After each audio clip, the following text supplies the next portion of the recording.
Pamirsa harga beras sani ngemalang dawek sawetara bulan pungkuran kaaptiang digelis muali degdeg. Santukan rauh makin kuentenan petani ring Denpasar sampun ngawit mupu utawi panen padi. Harga beras sani ageng kaaptiang muali degdeg. Napi malih Pemkot Denpasar sampun mederbe program numbas gabah petani oleh Sewaka Jaya.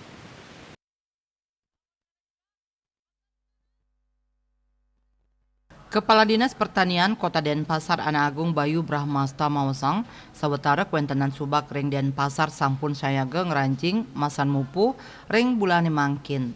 Subak inucap wadar ring petang kecamatan Pamekas ring kecamatan Denpasar Barat, panen padi antuk Jimbar 3,6 hektar, Denpasar Utara 106 hektar, Denpasar Timur petang 4 hektar, miwah Denpasar Selatan langkungan satak petang siki hektar. Kawohin raweh mangkin petani ring Denpasar sampun akeh sani nganggen mesin ritat kalemupu utawi panen, sani ngawinang pemarkin nyani sida diklisang, santukan sawetara mesin inucap sampun sida nguah dados gabah. Sekadi sani kepanggih ring subak Intaran Barat Sanur.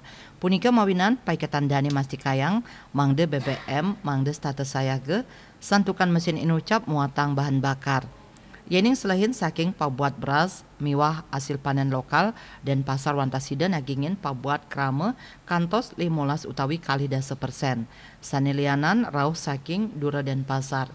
Ngenenin indik masan mupu sanisida mawasana ring penadunan harga beras, Agung Bayu Mausang produksi padi ring Denpasar nenten dahat akeh sane ngawinang mawasana ring pengharga global. Nanging yening pengrauh panen raya ring akeh widangan tiosan katanya nih sidenes pengharga beras. Asmara Putra Bali Pos Nguningayang.